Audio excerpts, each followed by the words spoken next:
Hi, folks. Welcome to another episode of Film Study. This is Ken McCusick. A different type of episode for you today. A short was approached by David Patrick regarding a show on blue chip players. And as I understand it, David, this comes from a theory presented by Bucky Brooks some time ago. Yeah, Bucky Brooks from Move the Chains podcast. He was a scout before he was a contributor for the NFL.com. And he just always kind of talked about with every team, do you have enough blue chip, quote unquote, talent to field a team to win a Super Bowl? And I've always thought about that as I follow the Ravens draft and through the preseason. Does EDC give us enough players to potentially win a Super Bowl? All right. And so a lot of the way the Ravens run the organization, of course, is cap related. So how does Brooks define a blue chip player? He doesn't actually. It sounds more like expert opinion, where he'll give opinion pieces on different teams, like he did a series last year, where he just lists the players and talks about what's exceptional to him. So I think that gives us a little bit of room to play with here, where you can look at pro balls historically, but I think it's more about eyeball test, elite traits, or top 10 stats that you've seen previously, or you think that player is going to realize during the season. Okay, fair enough. Let's start with that definition and work from there. One of the points I wanted to make about the relativization of players is that a young player on his rookie deal who's playing at a star level is obviously a lot more valuable than an older player playing at a star level. And a team obviously is going to have to draft very well and fairly quickly develop these blue chip players out of their draft. I couldn't agree with you more. I think the best example of that in our history is Joe Flacco. He was on his rookie contract, so he's not taking up a huge piece of our salary cap pie. And he played Joe Montana level for that 2012 Super Bowl season, and it allowed the team to have at least 11 blue chip players to really round out their roster. That's really the double whammy there, is that by having Flacco on the contract he had, you really had room for a couple of more blue chip players that at other positions. So so you're paying some of the later years of Ed Reed and Ray Lewis's career, where you're paying full market value for the players, but you can afford to do it because you still have a quarterback on the first contract. Yeah, and when I was reviewing this, Ken, I really keep coming back to, yes, you need 11 blue chip players, but the most important position is quarterback. So if your quarterback is not blue chip, especially in the playoffs, which is what I would argue Flacco was in 2012, he just reached a historic height. Mm-hmm. I don't know if it matters if you have 11 players. So there's an asterisk on that when it comes to Lamar Jackson for this coming season, because he has not, in my opinion, proved that when he's playing the best team, who's only focused on him in the fourth quarter, can he put 4 wins together? Because I think it's unlikely we're going to get that first round bye. All right, so let's go back to the definitional component of this, because you talked about Bucky Brooks a little bit, and that he hadn't really put a definition that you could sink your teeth into on this. What would be your definition of it? So I think that the only objective that I can really go to is, were you or are you a pro ball player? Then it's kind of an eye test for me, because I'm a casual fan. Do you look like you're a world beater? Are you a top 10 player? When I watch the games, are you just beating everybody? Or are you ascending to that level like Hamilton last year, where by the end of the season, you can just tell he just stands out every time you watch him play? And then the last thing is, if you go into stats, can you find something in their athletic profile, like a RAS score or a top 15 talent? Or do you put up some sort of stats where you're like, that looks like a top 10 player at his position? Okay. All right. Well, fair enough. I like always cheap guys who contribute, but that's okay. We'll get into that as you go along. So let's take a look maybe at who do you want to look at? Do you want to look at an old Ravens team first to say how they did? Okay, let's do that then. Yeah, let's look at 2012. And so this is kind of in order of importance to me. Actually, I do think it's Ray Lewis, for sure, blue chip player. I mean, he talked about it. The team talked about it. I think he got some playoff caliber blue chip performances out of people by telling him it was his last ride. So Ray, Ed, Suggs, I think those are unquestionable. Ken, I've heard you talk about Matt Burke being one of the top centers in the league. Mm-hmm. I think when you looked at PFF, Ray Rice, Pro Bowl player. I mean, wasn't that the year the Ray diddle up the middle against the Chargers? Ray had not a great Rice? year in 2012, is my recollection. Okay. Yeah. It was the 4th and 29 play to Rice. And he did make a Pro Bowl that year. Okay, let me look at what he did that year, because I'm forgetting which year he really fell apart. Maybe it was 13. He dropped way off, but I have to look at it again. Yeah, he had 4.4 yards per carry. He was down a little bit, but he also had 61 receptions. So while his yardage overall was certainly off from the high of 2000 and 2011 to 1,621 the next year from scrimmage, and his touchdowns were down, whatnot, he still did make a Pro Bowl. So we still certainly consider Ray Rice a cornerstone player at that point. They certainly gave him cornerstone money starting in 2013. Yeah, they did. And please question anyone on this list, because I think for the most part, this is a little bit subjective. But I think Kelechi Osemele was one of those first contract. I think he was a rookie. Mm-hmm. And come playoff time, I think he just exploded with his ability. I thought he played really, really well. Yeah, I agree that they made a 3-player switcheroo there to basically move Osemele from right tackle to left guard, move Orr to right tackle, and McKinney in at left tackle, which improved 2 positions, and that was big. Osemele was probably the biggest single improvement there.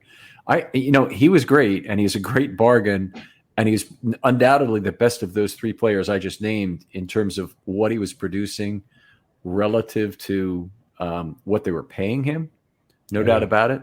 But if we're really talking about talent relative to payment, I mean, 2012 was a lost season for Ray Lewis in most ways. He didn't have a good year when he was out there. And in fact, in the playoffs, he really didn't play very well, despite the fact he made a lot of tackles. He was, wearing a huge arm brace the whole time and dropped interception, but he had a ton of tackles.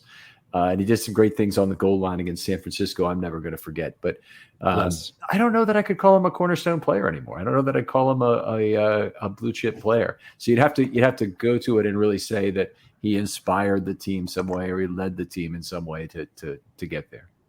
And I think that's where I'm at. And then you throw on the 4th and goal, really the goal line stand at the end, that won the game.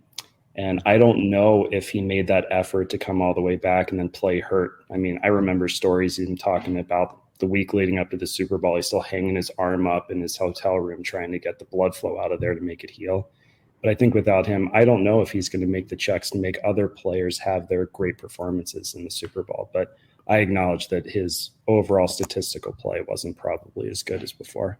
Yeah, a lot of coverage issues in that Super Bowl, but unbelievable positioning on those final 3 plays to be in exactly the right place. There's a clear out route on, I forget if it's 2nd and 5 or 3rd and 5. I actually forget which play it is, but they ran a complex route where they ran basically multiple routes through an area to try and drag every defender out of there. So Frank Gore could drift into the area for the pass. Ray Lewis knew exactly what was going on. He went to the spot. Kaepernick didn't look to Gore, went to Crabtree instead. Jimmy Smith basically took his head off on that play, and then the Ravens were finally able to get it to 4th down and finish him off. Yeah, and if I'm going to talk more about Ray Lewis and his inspirational ability to galvanize the team for a Super Bowl, I think it really started in Foxborough in 2011 season when they lost that playoff game. I listened to his speech over and over again, inspiring the team that everybody loses, and it's what you do with it next year. Because I was in Foxborough. I thought we won. Yeah, I thought we won too. So you on Evans' catch, you thought it was a catch. I was jumping up and down. We're going to the Super Bowl, and Maureen had to slow me down and say, "Wait a minute, no, he dropped the ball." Yeah, I didn't even see it. I turned around and let all the Foxborough fans know what I thought, and they just pointed around and said, your guy dropped the ball. I couldn't even see that kind of missed the field goal. I was confused. Yeah, it was terrible. But I think Ray Lewis really let him know. Yeah, there's next year. Let's do it. So, yeah, but I agree. We can leave him off the list for sure. And I still think through the rest 12. Of these players here. We got to kind of pick it up here a little bit. Let's pick it up. So, Haloti Ngata, Pro Bowler, Joe Flacco, we kind of talked about. I think Anquan Bolden meets my kind of postseason blue chip performer, where when you need a play, he makes it. I think we ran the same play in the red zone on multiple games because we had that new OC in Caldwell, Sticks, and then in fourth quarter, I think there was long third down, and Bolden was covered and still made the play. Yeah, that was the 3rd and 1 play where Flacco checked out of it at the line of scrimmage and threw to Bolden in single coverage. That was Sims calling it in real time. Says, "I can't believe he's checking out of this, but he's going to pass the ball." And Jacoby Jones certainly had a great postseason, no doubt about it. And he was a good return man. I don't know if I'd call him a blue chip player. He's just his impact on the game is.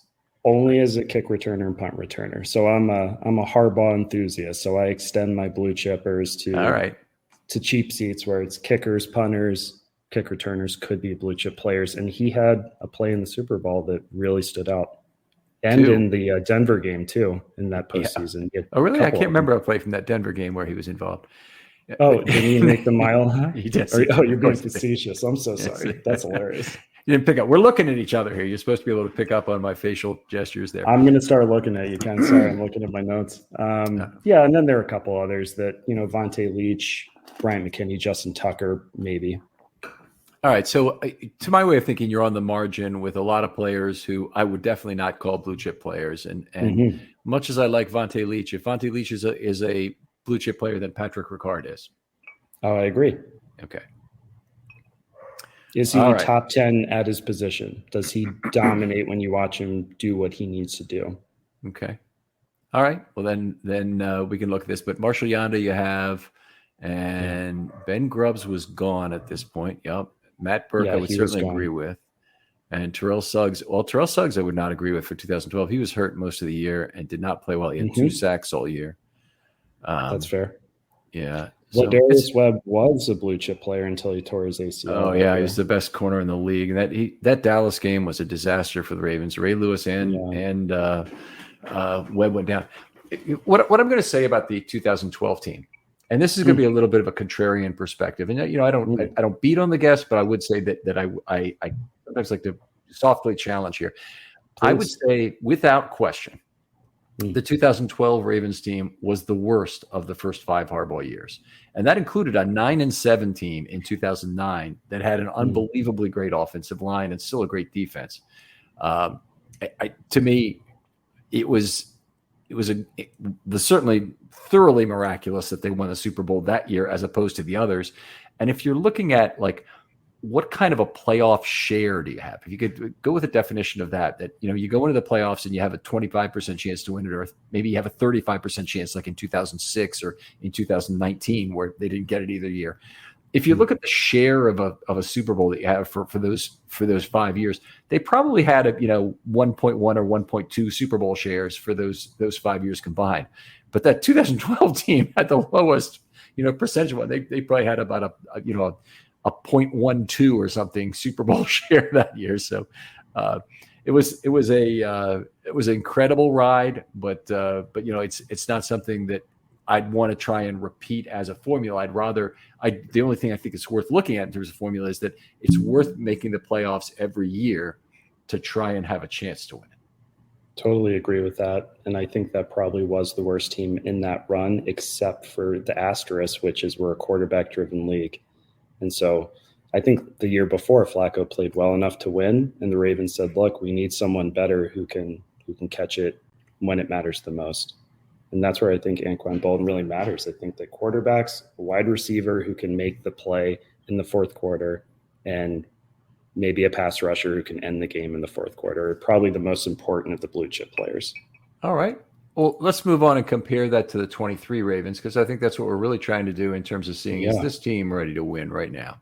Yeah. So if I can, Ken, I'd like to just list first the guys where I think unquestioned are probably going to be blue chip players. And why don't you tell me if you think, no, that's kind of out of left field if you challenge any of them to start, if that's okay. Sure. So number 1, Roquan Smith. Absolutely. Mark Andrews. Yep, absolutely. And they're paying him too. Yep. That's true. Marlon Humphrey. Absolutely. Ronnie Stanley. Yes. And he's a guy who there is a risk of him not performing at that level, but yes, absolutely. Totally agree with that. Marcus Williams. Absolutely. Paying them too. So far, 5 guys we're paying tremendous money to. This is true. Justin Tucker. The Ravens do a good job. If you're doing great, they're going to pay you. And then to me, a little bit of the asterisk is Lamar Jackson. It's more, hopefully, it's more like him. This is the Matt Judon thing. It's more like if they pay you, you are great, but it doesn't necessarily mean they're going to pay you if you're great. It's if they are paying you, you are great. So that's what's good about them is they haven't really missed on a lot of big contracts. Yeah, and really their misses have been injury related, I think, for the most part. Yeah. They pay a guy and then he can't play or he doesn't come back. And so I think what you said, though, applies to a lot of the guys that might become blue chip players this year, and that if they realize their potential, they're gone after this season. There's some of that. Some of that. So who else we got on this list? You can use 6, and it's 6 of the biggest contracts on the team. And then the last is Lamar. The last is Tucker. Then Lamar Jackson. Yeah. So I think that's 7 solid. Mm-hmm. Okay. That's the 7. The team's 7 highest paid players probably. So who else are you going to include in this group to get us up to 11? Right. So I think that the most likely guys that I would include are Kyle Hamilton. Yep. And to me, I put a little asterisk because I know at nickel, he's a blue chip player. Mm-hmm. At strong safety, I hope he's a blue chip player. And looking at some of the moves this offseason when we lost Clark, what were the Ravens doing? They were flirting with guys like Amos to come in. Does that mean they want to maximize Hamilton at nickel? Or do they want the flexibility to move him down to nickel some of the time? That I don't know. There could be another answer to this, and I haven't really delved into this on another pod. So this is worth just taking a moment to discuss right now. I think they're going to start with Hamilton now at strong safety based on the depth of the team everywhere. And part of the thing is that he's got to be the first decision is where you play him and has the best chance to be a superstar. But the more I think about it, it's as reversible as a vasectomy at least. They may lose some ball games here in the early part of the season if they have Hamilton at strong safety and they don't like it, but they can reverse it because the talent is not so great at slot corner that it's going to tell them, you can't replace me right now. At least I don't believe that's the case. And if they moved Hamilton back to slot corner, then you have Geno Stone on the back end again. And I think that, then that's a very viable, workable solution. But I agree. You make a very good point there that Hamilton is a cornerstone player or a blue chip player at nickel. And I completely agree with that. And they're just trying to find, is there a guy who's even another level of superstar if they move him somewhere else? And it might work out. And if it doesn't, it can be reversed. Yeah.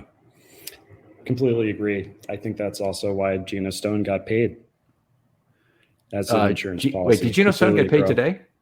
No. Didn't he get a 1-year extension? Oh, you may know something I don't, so I'm going to look it up right now. If he did get a 1-year extension, I'm excited about it. I'm not talking about a 1-year deal for this year or a 1-year extension.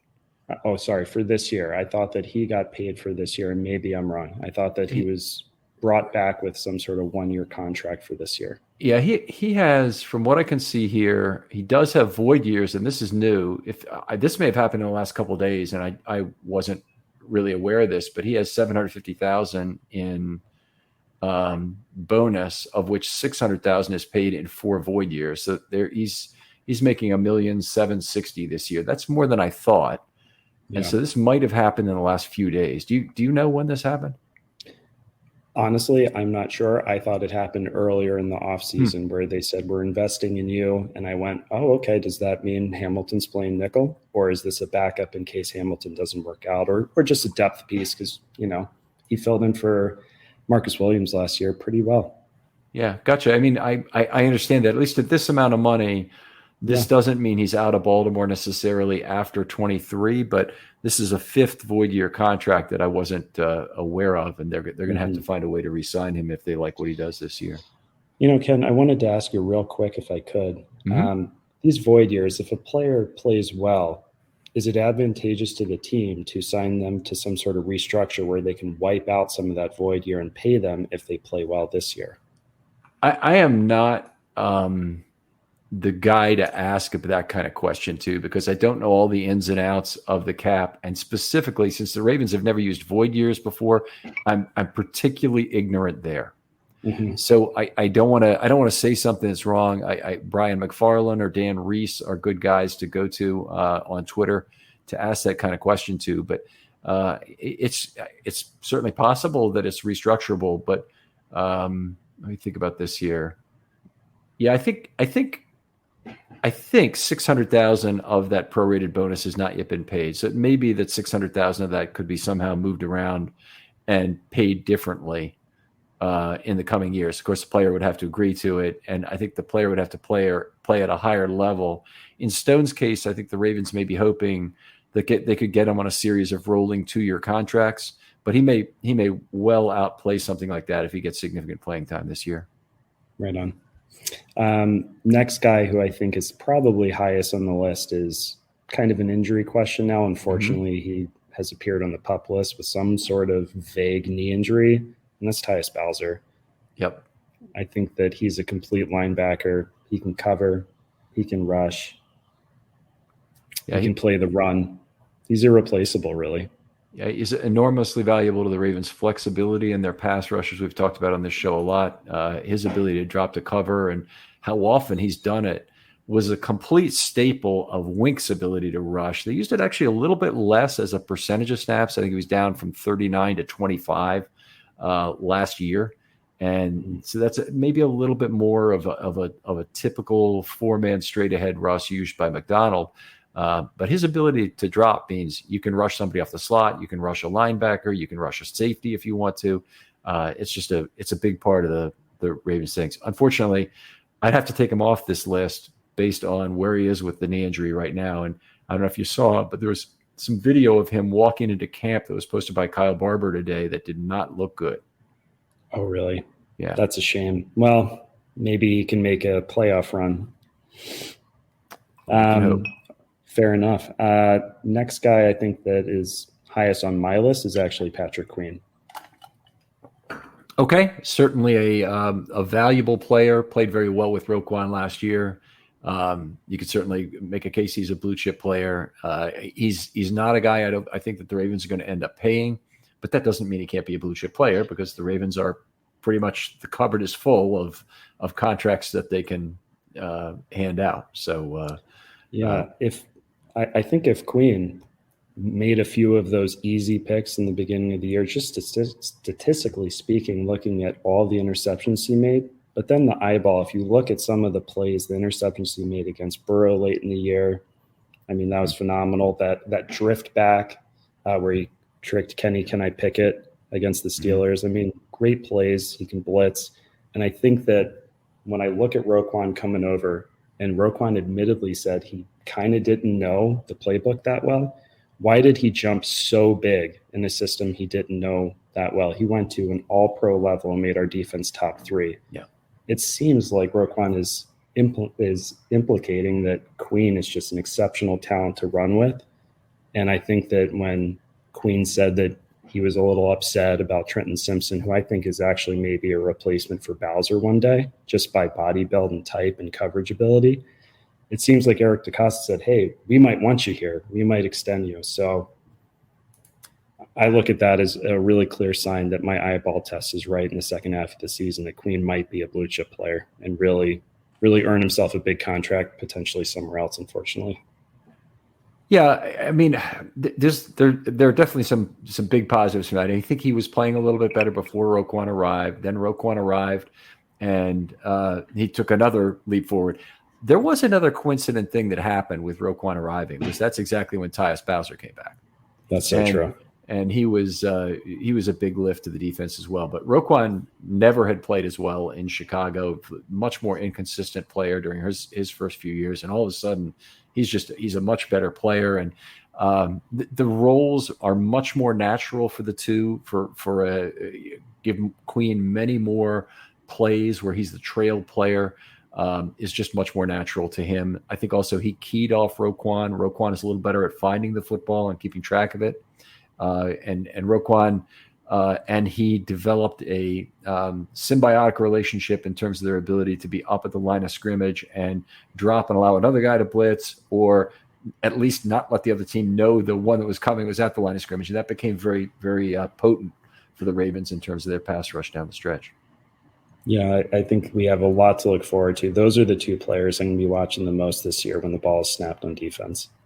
All right, so I know we have some more blue chippers to identify here still. Yeah, so Odell Beckham Jr. is really high on my list because I look at that Rams Super Bowl and that ramp up that he did, and he was on his way to Super Bowl MVP in my opinion.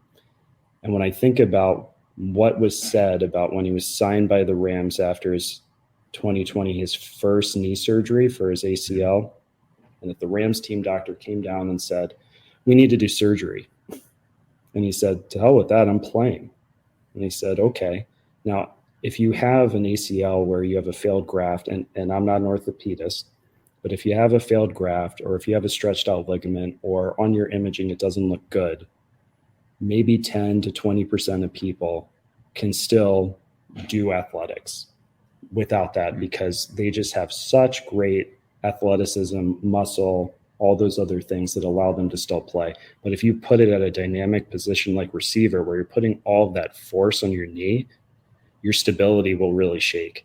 And I think that he ramped up in the playoffs and said, "To hell with it, I'm going for it."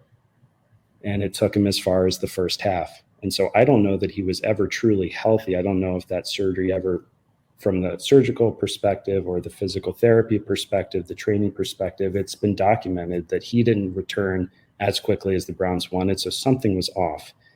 And so now he had the same surgery because his other knee was healthy to do that harvest for a patellar implant, which is the gold standard of making that ACL really strong. And all the reports are that it's there, it's healthy. He's had 18 months to recover.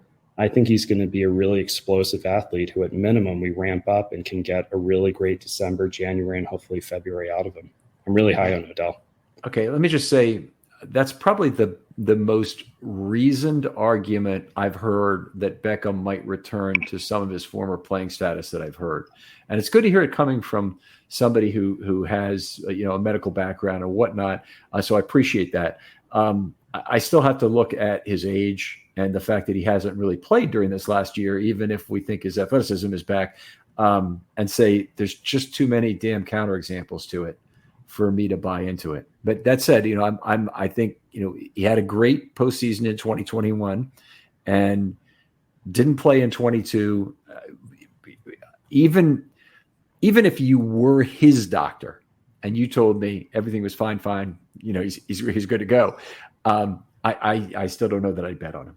And so I think it's a good thing for the Ravens if he's not their top receiver. Unfortunately, right now with Bateman's situation, I think he's going to have an increased role, and I'm really not happy about that. But anyway, it is what it is. And if you think Odell's a blue chipper, that's fine. He'd be off my list.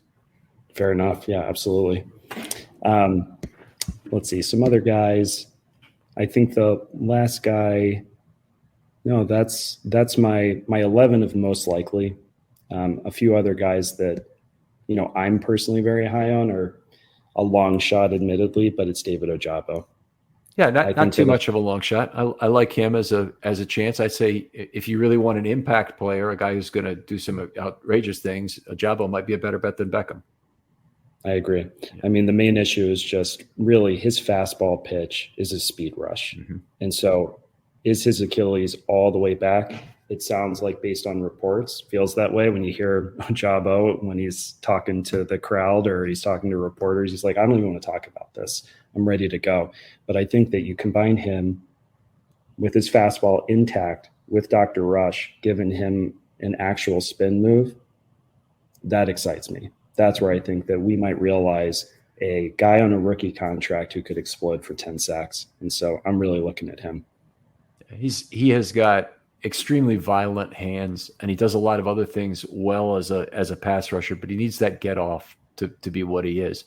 What I hear about Ojabo is that he's already got some ability with compound moves. So whether it's a Euro step or a spin move or any number of other moves that involve showing something to that tackle and then making another move to as the second part of that and timing it well. Those are the things that Chuck Smith should be able to work with him and do very well. And I'm very bullish on Ajabo this year. You don't have Odafe Owe on here, and he'd be on my list. I think I'm just exhausted. I think I pushed him so hard to my friends last year, and it just didn't really come. And he's got a much higher RAS than Ojabo. I mean, Ojabo's like 9.39, and I think Odafe's like 9.9 or something like that. But when I watch him, there's just some sort of flow to his game that I don't see that I do see in Ojabo, because Ojabo not only has that speed and those violent hands, but he has natural bend. He can really bend under the tackle and complete that move. And Odafe, maybe it's just opportunity. They underused him last year, but I'd love to hear your thoughts on why he might be your blue chip. Well, start with the fact that he was used improperly last year, used too much and at the wrong position. They played a lot of Sam where they didn't really have anybody else before Bowser returned. And then they moved him back. They cut down his snaps per game, and he was back to rushing very effectively at the end of the season. What I think that I want to see worked on this offseason more than anything is Owe work on his get off. He's got to get out of his stance and get up in into that tackle as quickly as possible. And he's a better athlete than any left tackle that's ever played the game. Let me just say that. It's really quite simple. And in so doing, in his first move should absolutely cause overreaction from that tackle. And if it doesn't, it's probably something about his get off is still being too slow. He's allowing that tackle to get set up in exactly the way he wants to first, or even worse, making that first contact that throws off Owe's timing, which you can't have. So, I want to see Owe get off the ball quicker. I know they had these driver's ed test machines when I took driver's ed in this was about 1979, so it was a long time ago. So where they would time how long it would take you to press the pedal after you saw a light. It was trying to teach you that you needed to stop a long time before you kind of had to anticipate the light, look for the stale green, and that you didn't really have time to stop when you just saw yellow late and that kind of thing. But it was basically timing yourself on how long it would take. And you could get better at that by Film Study is brought to you by Factor. With the busy fall season just around the corner, you might be looking for wholesome, convenient meals for those jam-packed days. Factor, America's #1 ready-to-eat meal kit, can help you fuel up fast with chef-prepared, dietitian-approved, ready-to-eat meals delivered straight to your door. You'll save time, eat well, and stay on track with your healthy lifestyle. Factor's fresh, never frozen meals are ready in just 2 minutes, so all you have to do is heat and enjoy. Then get back to crushing your goals. Refresh your healthy habits without missing a beat. And with Factor, you can rest assured you're making a sustainable choice. We offset 100% of our delivery emissions, source 100% renewable electricity for our production sites and offices, and feature sustainably sourced seafood in all of our meals. This August, get Factor and enjoy eating well without the hassle. Simply choose your meals and enjoy fresh, flavor-packed meals delivered to your door and ready in just 2 minutes. No prep, no mess.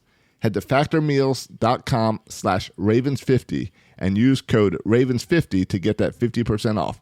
That's code Ravens50 at factormeals.com/Ravens50 to get 50% off.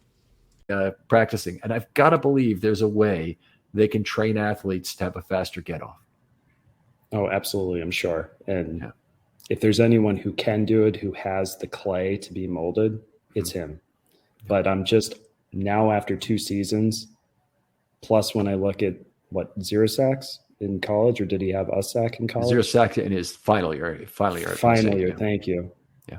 Maybe something's missing. I mean, right now he's looking like a really great Courtney Upshaw, and I want a lot. Oh man! Oh, that is such an under evaluation. Oh my God! Boy, he would not want to hear that. And Courtney Upshaw had more personal fouls than sacks in his career. That's true. So, no, I just mean in terms of what did Courtney Upshaw do really well? His run defense and edge setting. And I think Odafe has shown that in college and with the Ravens that he can do that. And I think he has all the potential in the world to be a blue chipper. I'm going to not bet on him this year because I lost the last 2 years. Okay. All right. Well, that's fair enough. I mean, what about others? Because I've got a couple others yet.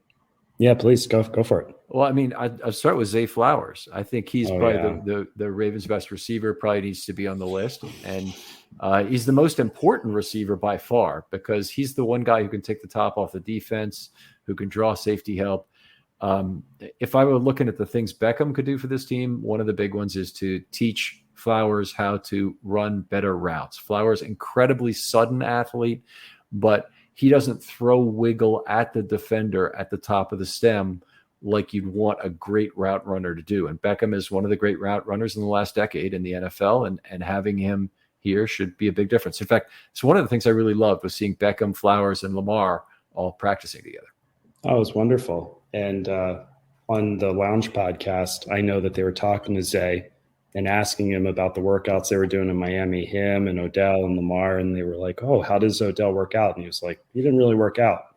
He taught me stuff. And it was Great. Exactly. Perfect. So right to your point, Odell, I think, is locked in to do that for Zay. I mean, my issue really, Ken, is that I think there's a difference between him having a fantastic rookie season, something that I haven't really seen before to the level for the Ravens, and being a blue chip player all year long, being a pro ball, can't miss, can't stop, fantasy darling. I think he has it in him. And the comparison, it's lofty, but I think that he has Antonio Brown in him. When I watch him, if he realizes all of his potential, I think it's Antonio Brown. If he doesn't realize all of his potential, I think he's better than Julian Edelman. I mean, he's just so sudden, always open. So you're seeing him as playing in the slot, really, as opposed to playing on the playing a Z, say.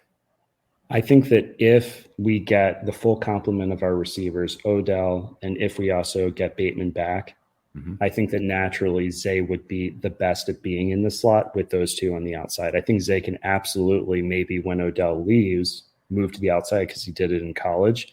I just think that he can build his game so much because he didn't even start playing receiver until his junior year of high school. A lot of drawing that. I mean, you can draw safety attention from a vertical run from the slot as well. But I think that you have other options if he's at the Z spot, because you can motion him, you can do other things that would derive value, like we saw from Duvernay last year and in the last couple of years. But I would personally see him as being more of a Z guy. We'll see how this works out. I love it.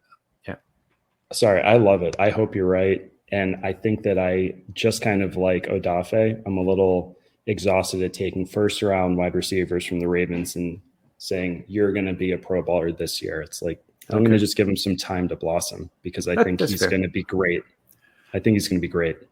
Torrey Smith, great in his rookie year. So it's not unheard of. So we'll wait on this one. I think the pressure is going to be on Flowers tremendously. I think the targets will be there for him this year. I think basically I don't think he can miss there without he could be hurt obviously, but I don't think he can miss if he's healthy in terms of getting the proper number of targets. And EDC doesn't get credit because I think Hollywood Brown was pretty good in his first year, especially having screws in his foot after a Liz Frank injury. I mean, I thought he had some great games and made some big plays. Oh yeah, definitely impacted opposing defenses too. Yeah, absolutely. You talk about taking the top off the defense. Game 1 in Miami just went off. But talking about Liz Frank, if I can, I'd like to bring up Rashad Bateman. Get your thoughts on him. Well, Bateman, if he was completely healthy, he'd certainly be the Ravens' best receiver. In my mind, he'd be the Ravens' best receiver. I agree. He's their only natural X, and he's the guy who is the best route runner on the team, maybe other than Beckham, but he certainly has the best separation capabilities at the top of the route because Beckham's not the speed player he once was. Same problem that all the receivers have, frankly, on the Ravens is hands. The Ravens have such a group. They've assembled a group where they obviously, it's like they didn't take any measurements or metrics or consider hands in any way in getting this group together. But Likely has a big problem dropping the ball. Andrews drops it some. Beckham's drops it 20 or 30% more than the league average. Does he really? Beckham does with his 10-inch hands and all his one-handed warm-ups. He drops that much. Look at his percentage drop rate for his career and compare it to the NFL drop rate. And you'll see Nelson Aguilar, one of the biggest droppers in recent years. Darius Yeah. Slayton is a guy who drops it a little more. And Ravens fans wanted him too. So it's a group that has a lot of trouble holding on to the football, and I hope that doesn't become an ongoing disease. They Marquise Brown obviously had a problem with it when he was here. It's something they probably should spend a little time on, trying to get better catching technique. Some of it's a hand placement. There's a lot of focus.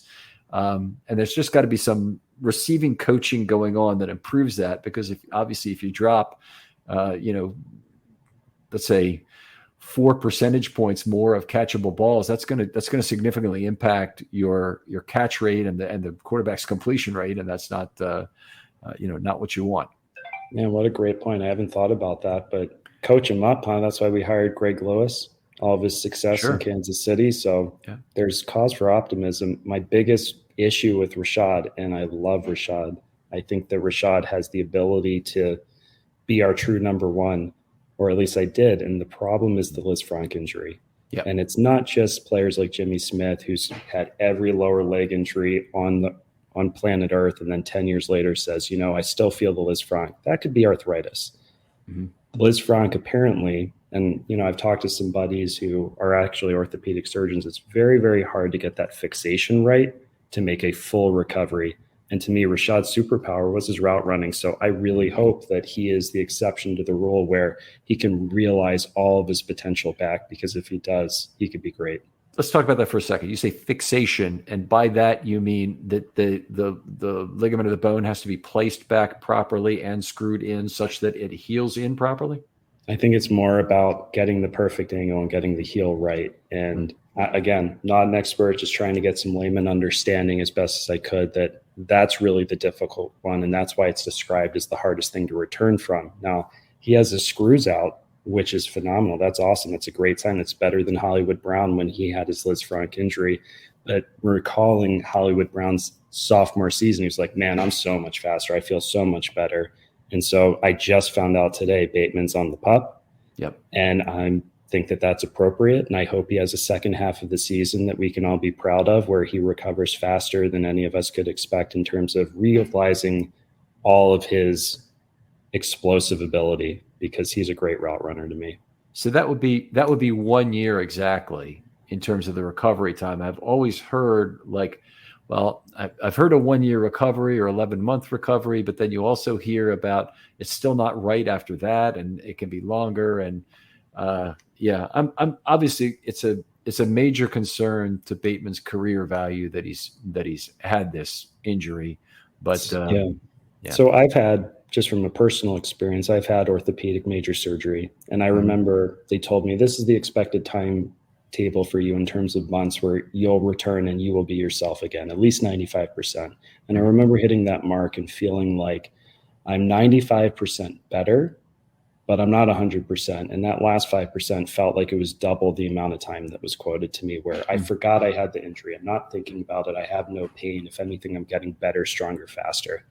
And so I don't know if that's true of Liz Frank's, but it seems like by the second season, after ACLs, Liz Frank, some of these major surgeries, that in the second year, they can really go beyond that injury and not think about it anymore. Right. All right. You have any other players for us that fit into this blue chip category for the 2023 Ravens? I have maybes, just real quickly. Okay. I think Travis Jones is a maybe. That's a good one. I think he could explode like Broderick Washington. I felt like Roddy came out of nowhere and became a really great two-gap guy. Some of the film that's out there, you just see him throwing people. Mm-hmm. But I think that Travis Jones, when Michael Pierce said he's the strongest player he's ever played with, I mean, before he hyperextended his knee in the preseason, he was throwing grown men around, and he played decently with an injury all year. If I can plug an old pod here, if you listen to the Brent Urban interview pod, by the way, fantastic stuff. Brent Urban was great, has great story personally, but he also has a great understanding of the game and can tell you about the other Ravens linemen in some ways. But one of the things he said was that, when he crosses the face of a guard and he wants to go into that, he can't really do the one arm is longer than two trick that I sometimes talk about, because his arms aren't strong enough to take it, or it's too much impact or whatever. So he has to go in with two arms at once and then change to one as soon as he's got him held off and has the proper seat. But he says the guy I've seen do one arm is Travis Jones, and so it's worthwhile listen just to hear that one comment. But Brent says a lot of other real cool stuff on the show. That's fantastic. That's fantastic. I'm going to look for that this year and see if Travis Jones is throwing people just with one hand when he goes on a stunt, because him and Pierce is another guy. I mean, he's played 9 games in 3 years. Granted, one of those was a COVID sit out. Mm-hmm. When he's healthy, isn't he a top 10 nose tackle at minimum? Oh, sure. I mean, this guy is a phenomenal player. I just don't know that he's going to be healthy, poor guy. I mean, he keeps coming back. But if he's healthy, good Lord, and he's a force multiplier for the other two guys, Broderick and Travis Jones. So I think he might be a linchpin. If he's healthy, I think we're playoff bound in a big, big way. Yeah, he's a huge player for the Ravens. In fact, if you're talking about the players you really want to stay healthy that aren't the obvious ones, he definitely would be one. Yeah. So you've got Travis Jones on your maybe list, and you've got Michael Pierce on a he's kind of important list, but you're not relying on him. It sounds like. I'm not. And one guy that I'm not relying on, but I'm hopeful for, and I know would be a blue chip player at some point during the season. And I know he could be a guy that ends games for us in the playoffs if he were on our roster. And that's Justin Houston, because I've heard you make this point many times in your podcast, and I agree. He was misused because everyone was injured last year, and maybe he got tired. I don't know. How old is he? 33, 34, 35?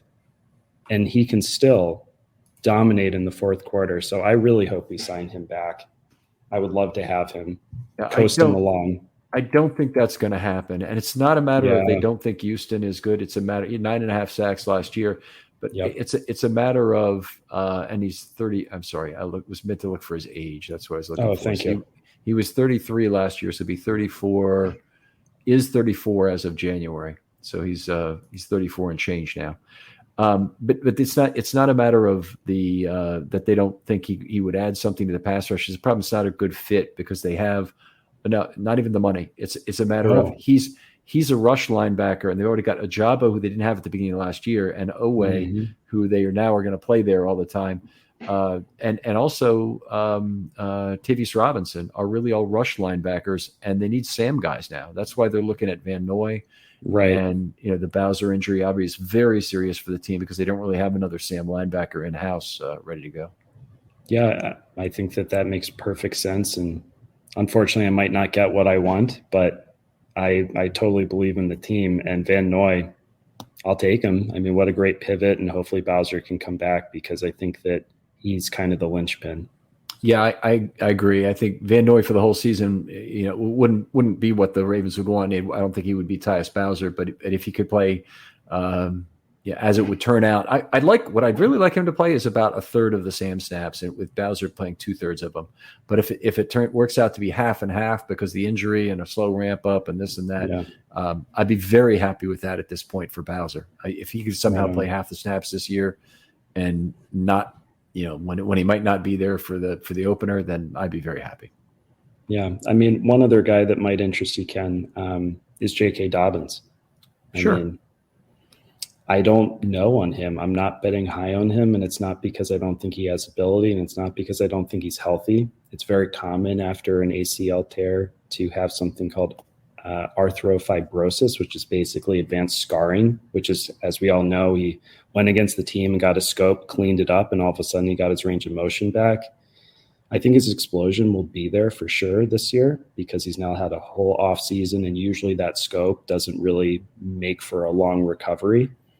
But that's top the 10, question I have for you. Please. Why is there any reason to believe, and he's starting on PUP this camp. Yeah.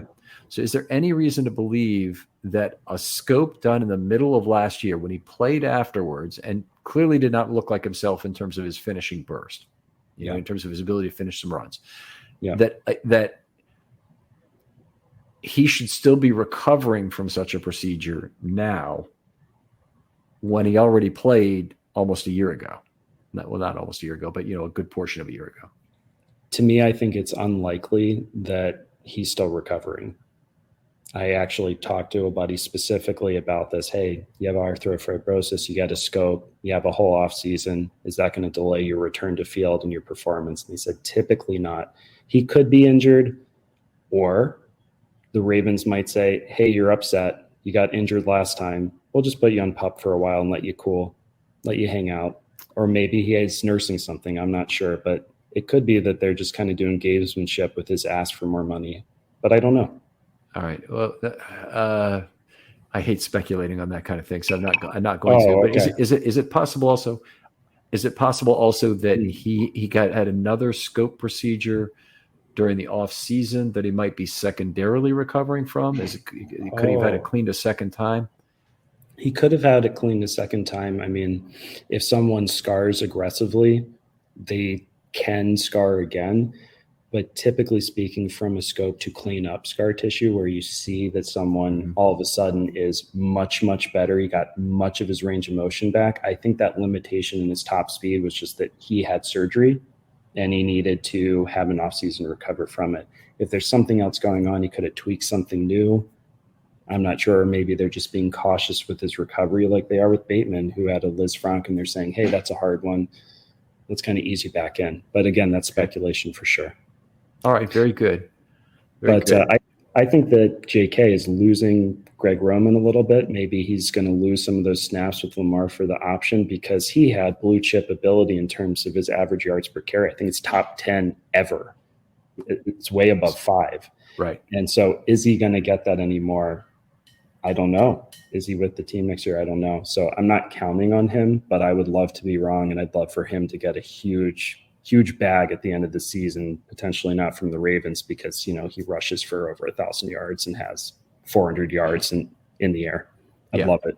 No, I'd love it too. And be happy to see him get it because there's a lot of players right now who are in their 4th year or otherwise free agents will be leaving the Ravens at the end of this year, and the Ravens don't have the money to sign all of them. In fact, they probably don't have the money to sign many of them at all. And in particular, the ones who have big years, there's almost not enough money for that. So, you have Zeitler and Washington and Matabike and Dobbins and who am I forgetting here? But did you say Broderick? Yeah, I already had Washington. You said Broderick. I'm sorry. Yeah. Okay. But that's not all of them. There's a huge number of free agents that the Ravens are going to have go, and they can't pay them all. And so Kevin Zeitler, Patrick Queen is another. Kevin Zeitler wants a contract. Patrick Queen wants a contract. J.K. Dobbins wants a contract. They have to have the same answer for all of them pretty much, and yet they also need to probably try and get one of those 2 defensive linemen signed because they've only got 1 defensive lineman for 2024. So going to be a really tough season. I don't think it's going to be received well. If Matabike is left out, Washington gets a deal because he's the cheaper of the 2 and is right priced. And then Matabike is going to be upset, and all the other 4th-year players at other positions are going to be upset, and it could get ugly. Well, I think they should talk to their agents and look at the league because to me, they all cheered on Lamar to get a huge bag, and we have a salary cap. And when he takes X percentage of the cap, I mean, Sarah Ellison has a great point about percentage of cap and likelihood for Super Bowls. And Patrick Mahomes was the highest cap percentage last year in terms of winning a Super Bowl because he just took so much money. So Lamar Jackson took money from other players, and he deserves it. That was the market. But it means a lot of guys are going to be unhappy, and I totally agree. I think Broderick Washington over Matabike because he's going to probably be right player, right price, unfortunately. I hope Matabike plays too good this year to be able to be signed because it's going to be pricey. Right. And if he does, that's good for him. If Justin Matabike gets a big contract somewhere else, that's fantastic. I think that we might be able to sign JK, and I'll tell you why. He's got injuries, so that's going to count against him. And if you look at the market, how many big-time running backs who are healthy are going to be free agents next year that he's competing with? And so it might be a scenario where the Ravens say, we love you. This is what you're worth to us. Go try and get it. And if he doesn't, please come back and we'll pay you and we'll play you. That's the Ozzie Newsome method. That's, go test the market here. In fact, we'll give you a support offer here at this lower level. And then we'll talk in 2 months if it doesn't work out for you. Yeah. Yeah. I got one more speculative 2 seconds for you. Keaton Mitchell, long shot, but punt returner, kick returner. If you're willing to indulge that as something, I think that he's got the profile, he's got the speed, the leverage instincts that maybe we throw him in at punt returner and he starts bringing back a few touchdowns this year, or at least in the postseason. I think he's a long shot to make the team, but watching his tape, it's the closest thing to watching Lamar to me, where it's just someone who's so fast and so athletic and can just move around, get him in open space, put him on special teams. Harbaugh loves it. So maybe he's a dark horse to be on the blue chip performers. You had a couple guys on your list that in the materials you sent me that you didn't name. Justin Madubuike, Tyler Linderbaum, they're maybes also. Absolutely. I mean, Justin Madubuike, he's coming into that fourth year. He can penetrate. He can get sacks. Campbell's gone. He's going to get more opportunities. I hope he gets 7 to 8 sacks. But, I don't know. I think I, again, have fatigue on that guy where I drank the Kool-Aid from Peter King a couple of years ago when it was obligatory, hey, second-year defender on the Ravens, who's going to be defensive player of the year? And I went, Madubuike, yeah, of course. He's got everything I want. But he might be Kruger this year that explodes for double the sacks that he normally gets. I hope he does. I really do. What about you? Do you think Madubuike is going to have a big season this year? I think it's a usage issue. I think actually they can fix. There's some addition by subtraction they can do with Madubuike that is potentially very positive. So he's at 59% of snaps last year. I think if he dropped into the high 40s, that would be good. Mm-hmm. And the Ravens have multiple ways to get there, but they also are going to have more total defensive snaps to share. So percentage doesn't do it alone. Of course, it's number of snaps, and he could. Yeah, I think anyway. Basically, at the baseline of this are two things. If he can play mostly pass rush snaps, that's going to benefit him. And the second thing is for him to play mostly pass rush snaps, somebody else has to play early down 3-tech, and I believe that's Travis Jones in a 1-3 matchup with Pierce. Yeah, and just kind of thought experimenting to piggyback your point. If he is going against guards and centers, and if Ojabo's as good as we think, and if Odafe's as good as you think, screaming around the edges, where's the quarterback in the slide? Right into Madubuike. So he's got, if he gets the opportunity, I think it's there. Yeah, we'll see where on third down how they align even, because one of the things they can do is get most of their defensive linemen off the field to control the snap counts there, which is it's a high fatigue position, and it's one where they really ought to try and manage snaps very carefully, and they do. The Ravens are a rotational team, but losing Calais Campbell is just enormous in terms of having a guy who is a bulwark in terms of playing a lot of snaps. Yeah, I was really sad to see him go. Yeah. He's so good. So you have Tyler Linderbaum on your list, but you don't have Kevin Zeitler on your list. Where's your reasoning there? Zeitler's had 10, 11 years to see if he can be a blue chip player. And I don't know that he has. I don't have access to PFF, but when I watch, I don't go, that guy's just dominant.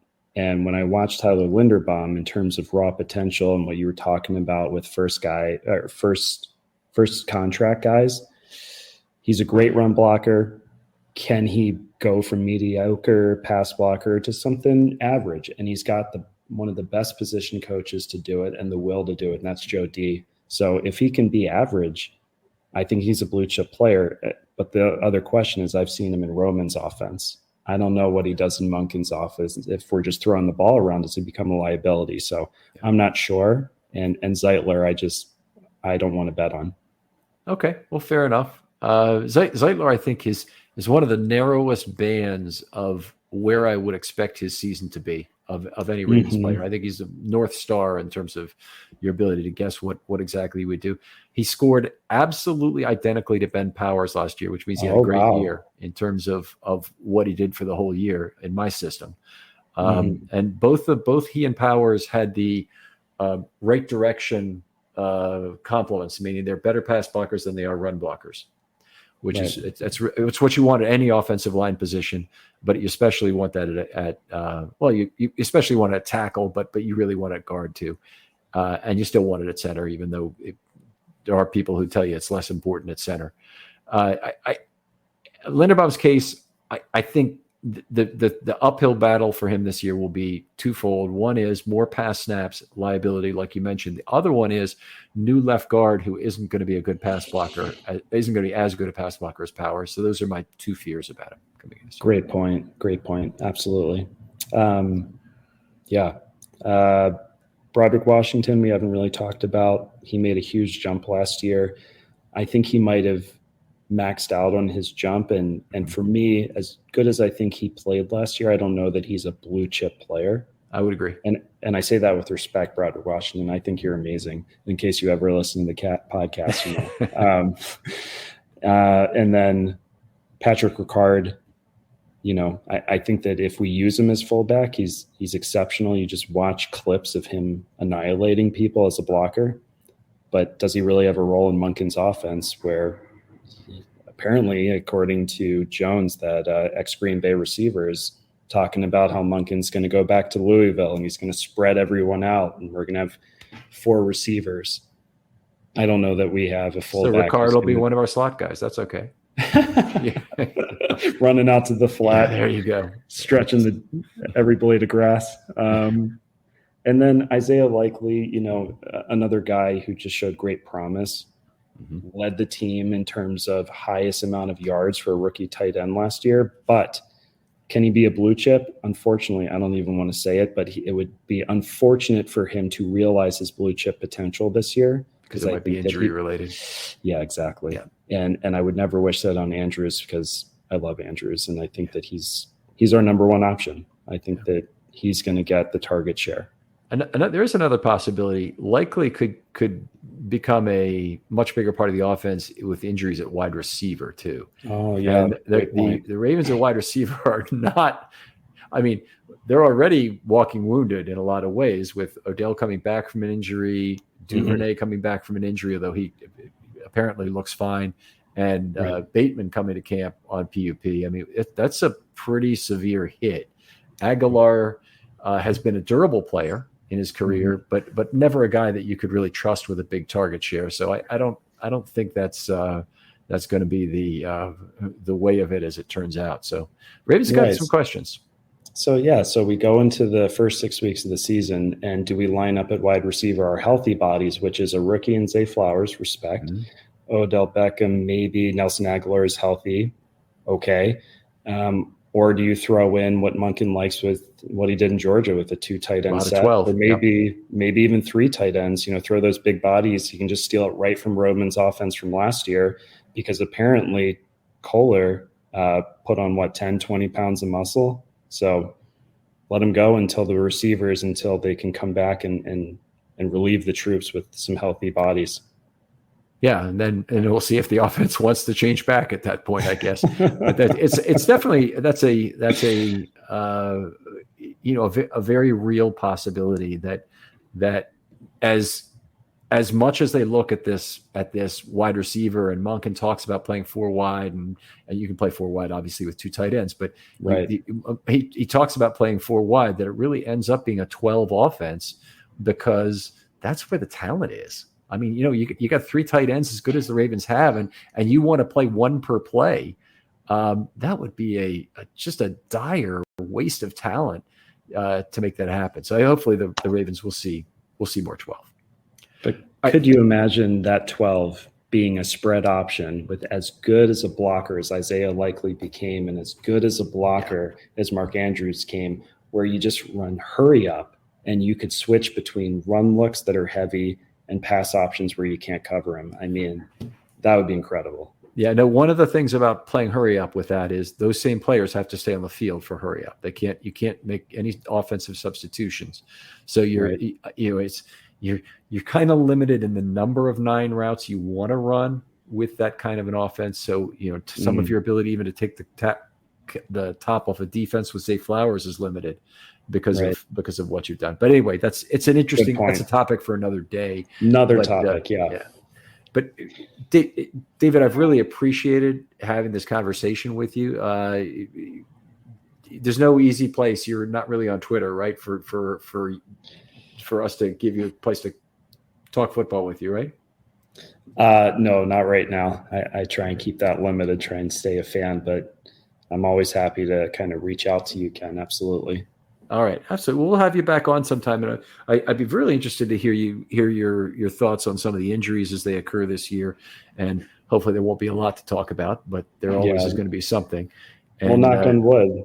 The team took care of that, hopefully, by rearranging some of their strength and conditioning people. Because I listened to Derek Wolf's podcast on Joe Rogan, and that was concerning, especially with the grades that the team gave their strength and conditioning team. So yeah. Anyway, sorry, Ken. Go yeah, ahead. Not a high net promoter score there internally on the Ravens from the Ravens players. Right. All right, David, thanks again. Other folks out there, if you'd like to come on a film study short, hit me up. DMs are always open on Twitter or X or whatever the next platform might be. Please hit me up, and I'll, as long as DMs are allowed, and I'll try and get back to you right away. There is still some options to get in, either before the season or during the regular season with a show. Have a lot of content already in the bag, ready to go, and we'll be starting with our daily camp reports. We're doing this on the 25th, but the 26th, I'll be out there at camp for the first day, and we'll have a camp report every day I'm there, and looking forward to that. David, thanks again for coming on. Thank you, Ken. It was my pleasure. Really fun. And we'll talk to you next time on Film Study.